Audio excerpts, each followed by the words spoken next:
नमस्ते स्टूडेंट्स, पाठशाला पंडित में आप सभी का स्वागत है। मैं हूँ आयुष भट्टाचार्य। इस चैनल में आपको मैथ्स एंड साइंस रिलेटेड जितने भी एकेडमिक्स है मैं आपको बताऊंगा। अगर वीडियो अच्छा लगे तो प्लीज़ लाइक कीजिए, अपने फ्रेंड्स के साथ शेयर कीजिए और ज़रूर हमारे चैनल को सब्सक्राइब कीजिए।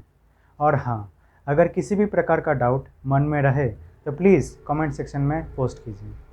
Thank you very much. Hello students, आज हम देखेंगे क्लासिफिकेशन ऑफ एलिमेंट्स। क्लासिफिकेशन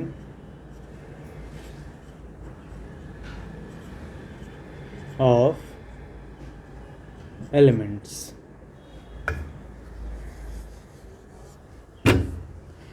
तो देखो, एलिमेंट्स तो हमें पता ही है। क्लासिफिकेशन ऑफ एलिमेंट्स, एलिमेंट्स क्या है? केमिकल्स बोल सकते हो। मतलब एलिमेंट्स के नीचे कुछ नहीं हो सकता। जैसे H2O के नीचे यानी H2 को तोड़ के हम बना सकते हैं H and O बना सकते हैं। लेकिन एलिमेंट्स जो है, मतलब H है, O है, ये सब एलिमेंट्स है, इनके नीचे हम कुछ नहीं कर सकते। ठीक है। तो क्लासिफिकेशन अभी देखो 1800s में, मतलब पीरियड ऑफ 1800 to 1900, इस पीरियड के दौरान ऐसे बहुत सारे एलिमेंट्स नहीं खोजे गए थे। ठीक है। अभी जैसे हमारे पास 118 एलिमेंट्स है, 118 एलिमेंट्स अभी हमने डिस्कवर कर लिया है और कुछ कुछ इन्वेंट भी कर लिया है। लेकिन तभी ना कुछ ऐसे 30-35 ही एलिमेंट्स थे, बस 30-35 एलिमेंट्स ही थे। लेकिन फिर भी ऐसे कोशिश शुरू हो गई कि हमें उन एलिमेंट्स को क्लासीफाई करना है, मतलब एक ऐसे पैटर्न में डाल देना है ताकि हम हर एक एलिमेंट्स में एक पैटर्न ढूंढ सकें। ठीक है। तो अब इस काम में सबसे पहले आए डॉब्रेनियर करके। बहुत सारे ऐसे साइंटिस्ट हैं जो इन्होंने कोशिश की इनको क्लासीफाई करना, एक ऐसे टेबल बनाना। उनका मेन जो प्रायोरिटी या जो गोल वो यही था कि हमें एक ऐसा टेबल बनाना है या ऐसे चार्ट बनाना है जिसमें सारे एलिमेंट्स ऐसे फिट हो जाए और ऐसे एक एलिमेंट के साथ दूसरे एलिमेंट में क्या सिमिलरिटीज़ है या क्या डिफरेंसेस है, ये सभी को समझ में आ जाए। सभी का गोल ऐसे ही था, मतलब बहुत सारे साइंटिस्ट का गोल ऐसे था। तो इनमें से सबसे पहले जिनका नाम आता है वो है डॉब्रेनियर। मिस्टर डॉब्रेनियर ने ऐसे क्या किया कि उन्होंने 3 एलिमेंट्स लिए। मैं चाहे तो पहला नाम लिख देता हूँ, याद रखना। इनका नाम थोड़ा अच्छे से याद रखना, बच्चे कभी कभार कंफ्यूज हो जाते हैं। DOBEREINEINR,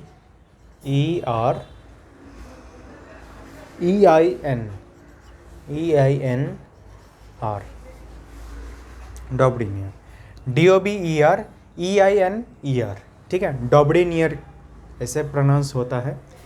तो उन्होंने ऐसे ट्राइड्स बनाए, डॉब्रेनियर्स ट्राइड्स कहते हैं, डॉब्रेनियर्स ट्राइड्स। उन्होंने क्या किए, ऐसे 3 एलिमेंट्स लिए और उनके ग्रुप्स बनाए। 3 एलिमेंट्स, उनके ग्रुप्स। 3 एलिमेंट्स के ग्रुप का ट्राइड कहते हैं, ट्राइड्स। ठीक है। ट्राई मतलब 3, तो ट्राइड्स बनाए। जैसे कि उनका पहला जो ट्राइड था वो था लिथियम, सोडियम एंड पोटेशियम का। मैं यहाँ पे लिख देता हूँ एलिमेंट्स। ठीक है। यहाँ पे एलिमेंट्स, यहाँ पे पहला एलिमेंट, यहाँ पर दूसरा एलिमेंट, यहाँ पर तीसरा एलिमेंट। ठीक है। अब देखो, उनका जो पहला ट्राइड था वो है ली ना के। याद भी ऐसे ही रखना। तो फिर ऐसे क्या है, लिथियम, सोडियम, पोटेशियम, इतना बड़ा याद करने से अच्छा ऐसे याद रखो, ली ना के। ली ना के। तो पहला जो एलिमेंट है वो लिथियम। लिथियम में क्या है, उनका जो मतलब लिथियम का जो एटॉमिक मास है, लिथियम का एटॉमिक मास क्या है, हम लिखते हैं 7। एग्जैक्टली उसका एक बड़ा डेसिमल नंबर है, पर ऐसे 6.9 भी माना जाता है। थोड़ा और प्रिसाइज हमें अगर करना है तो, नहीं तो 7 ही लिखता है। 6.9 इज़ लिथियम। और थर्ड वाला जो है मतलब पोटाशियम, याद रखना, इसी ऑर्डर में याद रखना है, ऐसे नहीं सोडियम लिथियम पोटाशियम, ऐसे नहीं, लिथियम सोडियम पोटाशियम। तो पोटाशियम जो है, पोटाशियम में उसका जो एटॉमिक मास है वो है 39.1, 39.1, ऑलराइट। Lithium potassium. अभी सोडियम जो है, उन्होंने क्या कहा था कि इनमें खासियत क्या है, जो स्पेशलिटी वो है कि सोडियम का जो एटॉमिक मास है वो इन दोनों का एवरेज है। एवरेज तो पता ही है ना, एवरेज, या फिर हम बोल सकते हैं एग्जैक्टली जो वर्ड आता है वो है एरिथमेटिक मीन। वो है एरिथमेटिक मीन इन दोनों एलिमेंट्स का, इन दोनों एलिमेंट्स के एटॉमिक मासेस का एरिथमेटिक मीन है बीच वाले एलिमेंट्स का एटॉमिक मास। ओके, तो देखो इसका एरिथमेटिक मीन क्या होगा, मतलब इन दोनों का एरिथमेटिक मीन क्या होगा, 6.9 प्लस, चाहे तो मैं थोड़ा इधर से लिख रहा हूँ, जगह बचेगा, 6.9 प्लस 39.1 इज इक्वल्स टू होता है 46 divided by 2, yes, 46/2 is equals to 23। Okay, 23.0 लगा दो। ये होता है इसका एटॉमिक मास, कैलकुलेट करके ऐसे एटॉमिक मास इसका निकाला गया। ओके, और ये भी देखा गया बाद में एक्सपेरिमेंट करके कि उसका सचमुच एटॉमिक मास होता है 23, उसका सचमुच उसका एटॉमिक मास होता है 23। ऑलराइट, तो एक तो समझ आ गया ना कि उन्होंने डॉबरीनेट्राइड्स मतलब बनाया कैसे, समझ में आ गया। अब चलो और एक एग्जांपल देख लेते हैं। ये तो एक एग्जांपल हो गया, और एक एग्जांपल देख लेते हैं। और एक एग्जांपल जैसे है calcium strontium and barium. Calcium strontium barium, ये ऐसे याद रखना, कासरबा, ऐसे शॉर्ट फॉर्म्स में याद रखोगे ना और भी अच्छा होगा, नहीं तो वो कभी कभार भूल जाओगे, फिर मतलब प्रॉब्लम हो जाएगा। लीना के कसरबा, इसका पहला जो है कैल्शियम, फिर आता है स्ट्रोंटियम बीच में, और ये आता है बेरियम। कैल्शियम का है 40.1, बेरियम का है 137.3, ठीक है, 137.3। याद रखना, ज़रूरी नहीं है कि एकदम एग्जैक्टली होल नंबर्स में या इंटीजर्स में आएगा इनका एटॉमिक मासेस, ऐसे पॉइंट में भी आ सकता है, और जनरली पॉइंट में ही आता है।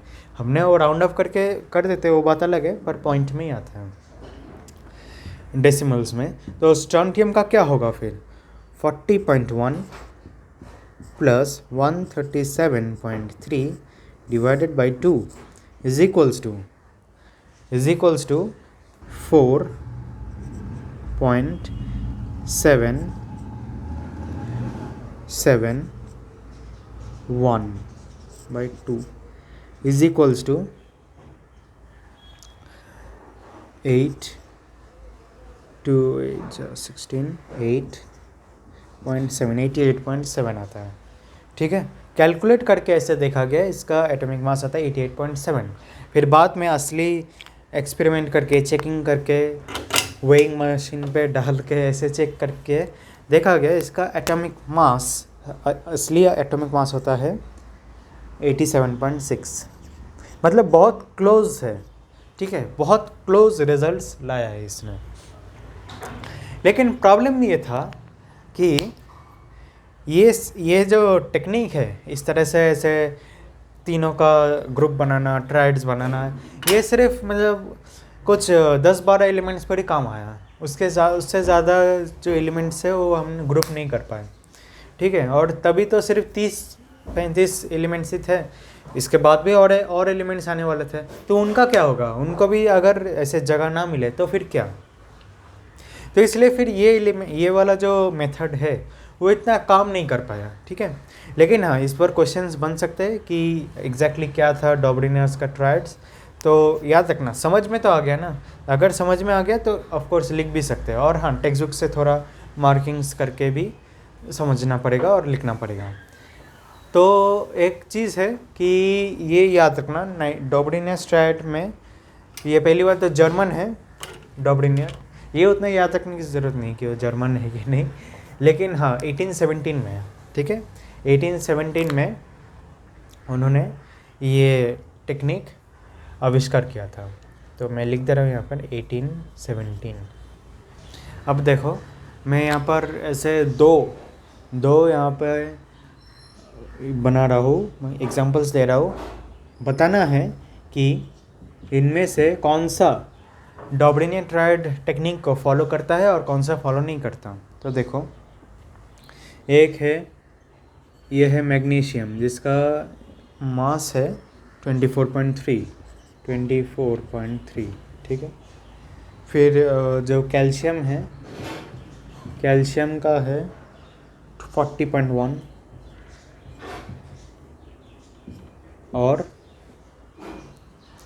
स्ट्रॉन्टियम का है 87.6, ठीक है। दूसरा एग्जांपल है, और एक एग्जांपल देख लेते हैं। Sulphur 32.1, selenium 79.0 and tellurium is 127.6।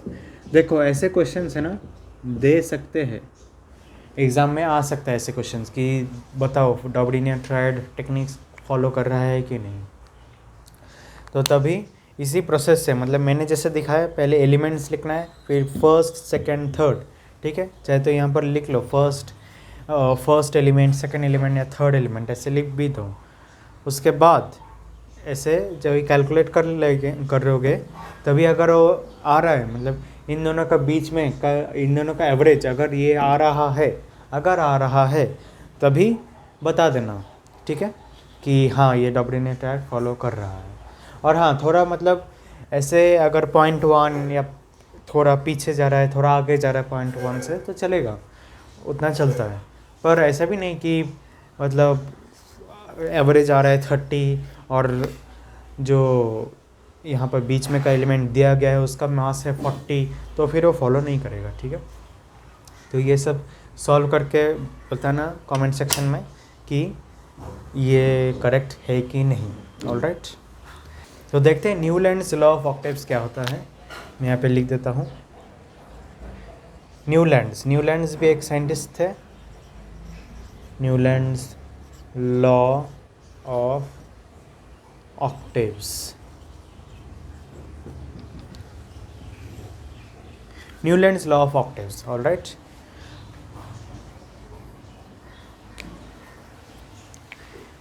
Newlands जो थे, उनका पूरा नाम मैं लिख रहा हूँ, जॉन न्यूलैंड्स, और ये थे ब्रिटिश, मतलब ब्रिटेन के थे, ब्रिटेन। तो ये बस इतना डिटेल्स याद रखना। और हाँ इनका जो ये था, मतलब ये जब भी उन्होंने खोज किए थे वो था सन 1866, ठीक है। 1866 में ये टेक्निक उन्होंने ढूंढ निकाला था। तो देखते हैं उनका क्या टेक्निक है। उन्होंने क्या किए, सारे जो एलिमेंट्स थे तभी अवेलेबल थे, उन सभी को उन्होंने एटॉमिक मासेस के हिसाब से असेंडिंग ऑर्डर में पहले रख दिए, ठीक है। असेंडिंग ऑर्डर के हिसाब से उन्होंने रख दिए।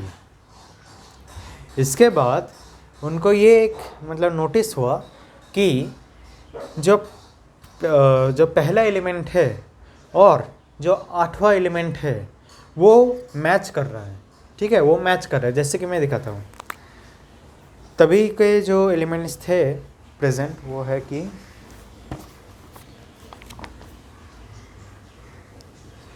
Hydrogen, lithium, beryllium, boron, carbon, nitrogen, oxygen, ठीक है। ये 7 हो गए। इसके बाद उन्होंने देखा कि फ्लोरीन मैच हो रहा है हाइड्रोजन से, मतलब उनका जो प्रॉपर्टीज़ है, हाइड्रोजन का प्रॉपर्टीज़ और फ्लोरीन का प्रॉपर्टीज़ मैच हो रहा है हाइड्रोजन से। फिर देखा कि ये सोडियम का मैच हो रहा है लिथियम से। फिर ऐसे ऐसे आगे बढ़ते गए, एल्यूमिनियम, सिलिकॉन, फॉस्फोरस, सल्फर, फिर क्लोरीन, पोटेशियम, कैल्शियम। ऐसे उन्होंने आगे बढ़ते गए। ये सब है ना, मैंने जो लिखा है ये असेंडिंग ऑर्डर में है। इससे ज़्यादा मास इसका है, इससे ज़्यादा मास इसका है, ऐसे करके असेंडिंग ऑर्डर में मासेस लगे हुए हैं। और उन्होंने नोटिस किया कि हाइड्रोजन फ्लोरीन के जो प्रॉपर्टीज़ जो मैच कर रहा है और फ्लोरीन क्लोरीन के प्रॉपर्टीज़ भी मैच कर रहे हैं। ऐसा है कि हर 8वां एलिमेंट मैच कर रहा है अपने प्रीवियस एलिमेंट से। तो फिर उन्होंने देखा कि ये तो ठीक है, अब हमने तो सजा दिया, अब हर एक इस ग्रुप का नाम दे देते हैं, मतलब ऐसे कलम्स जो बने हैं उनका नाम दे देते हैं। तो फिर उन्होंने क्या किए, हमारे जैसे सारेगामा पधानिसा है, हमारे पास सारेगामा पधानिसा है ना, तो उनके पास सारेगामा पधानिसा के जगह है डो रे मी फा सोल ला टी। ठीक है, ऐसा है। तो उन्होंने, क्योंकि ब्रिटेन के थे, उनको नहीं पता था सारेगामा पधानिसा, तो उन्होंने ऐसे किए, उनका देश का जो सारेगामा है वो उन्होंने यहाँ पे कॉलम्स में लिख दिए। डो, मैं चाहे तो दूसरे मार्कर से लिख रहा हूँ। उन्होंने क्या किया, कोई और क्रिएटिविटी ना दिखाकर इन्होंने यही बिठा दिया, डो रे मी फा सोल ला टी। ठीक है, हमारे जैसे सा रे गा मा प ध नी सा वापस आते हैं, सा से सा पे वापस आते हैं, ठीक वैसे उनका ये है डो रे मी फा सोल ला टी, ये था। तो क्योंकि इन्हें सप्तक, मतलब सारेगामा पधानिसा को कहते हैं हम सप्तक, ठीक है, इसे हम सप्तक कहते हैं। ठीक वैसे ही उनके यहाँ पर ये इस टोन को कहते हैं ऑक्टेव्स, इसे कहते हैं ऑक्टेव्स। तो इसलिए कहा जाता है न्यूलैंड्स का लॉ ऑफ ऑक्टेव्स, क्योंकि उन्होंने ऐसे कर दिए थे। तो ठीक है, अब तक तो ठीक था कि कैल्शियम तक उनका ये जो पैटर्न था वो सेट हो गया, कैल्शियम तक उनका पैटर्न सचमुच अच्छा था। लेकिन एलिमेंट्स तो सिर्फ कैल्शियम तक नहीं है, और भी बहुत सारे एलिमेंट्स हैं। तो जब भी वो नए नए एलिमेंट्स आते गए, तभी उन्होंने क्या किए, यहाँ पर ऐसे ऐसे सेट करते रहे, ऐसे ऐसे मतलब बिठाते रहे। जैसे यहाँ पे क्रोमियम बिठा दिया, फिर आगे जाकर क्रोमियम, टाइटेनियम, ऐसे करके वैसे फिल इन द ब्लैंक्स की तरह ऐसे फिल करते गए। फिर क्या हुआ, उन्होंने कोबाल्ट और निकल को दोनों एक ही ग्रुप में बैठा दिया। न्यूलैंड्स ने क्या किया, कोबाल्ट एंड निकल को दोनों पहले ही कॉलम में एक साथ फिल कर दिया। फिर और भी एलिमेंट्स आते गए, फिर इसके नीचे आ गया ब्रोमीन। अब शुरू हो गया प्रॉब्लम क्या था कि ठीक है, मतलब यहाँ तक कैल्शियम तक तो ठीक था, यहाँ पे मैं मार्किंग्स भी कर रहा हूँ, कैल्शियम तक तो ठीक था, कैल्शियम तक।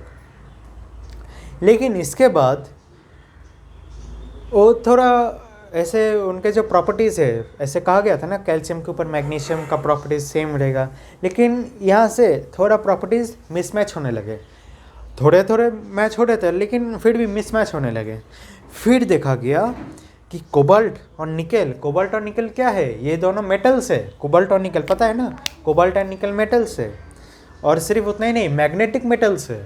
कोबाल्ट एंड निकल मैग्नेटिक मेटल्स है। और उनको बिठा दिया गया इस ग्रुप के साथ जहाँ पे क्लोरीन है, ब्रोमीन है। ये मेटल्स तो दूर की बात, कभी सॉलिड भी नहीं होते हैं। ब्रोमीन फिर भी होता है कभी और सॉलिड, पर ये सब कभी सॉलिड भी नहीं होते हैं। और मैग्नेटिक की तो बहुत दूर की बात हो गई। ये सब हैलोजेंस है, फ्लोरीन, क्लोरीन, ब्रोमीन, इन्हें हैलोजेंस कहते हैं। बाद में जानोगे कि हैलोजेंस वो सब क्या होता है। और ये है मेटल। प्रॉब्लम शुरू हो गया, तो तभी पता चला कि ये मेथड भी उतना मैच नहीं कर रहा। कैल्शियम तक ठीक है, चल जाएगा, पर उसके बाद मैच नहीं होगा। और एक प्रॉब्लम क्या हुआ कि ऐसे फिल इन द ब्लैंक्स की तरह अभी तो ऐसे हमने फिल कर दिया, लेकिन सोचो एक नया एलिमेंट है जिसका प्रॉपर्टी इसके साथ मैच हो रहा है, ऐसे इस ग्रुप में मैच हो रहा है, ठीक है। तो तभी क्या करें, क्या हम अभी इसको शिफ्ट कर दें, ऐसे पूरा शिफ्ट कर दें, पूरा नया एक टेबल बनाए? तो प्रॉब्लम ये था कि नए एलिमेंट्स फिल करने के लिए जगह ही नहीं था, इसलिए ये वाला जो मेथड है ये भी फेल हो गया, ठीक है। तो इससे पता चलता है, आज हमने देख लिया कि जो डॉब्रिनियर और न्यूलैंड्स का जो मेथड्स थे उन्होंने क्या सोचे थे और फिर कैसे फेल हो गए, ये हमने देख लिया। अब हम नेक्स्ट वीडियो में देखेंगे कि मेंडलीव्स पीरियोडिक टेबल में क्या क्या था और वो क्यों कुछ देर तक सक्सेस मिल गया, ठीक है। Thank you very much.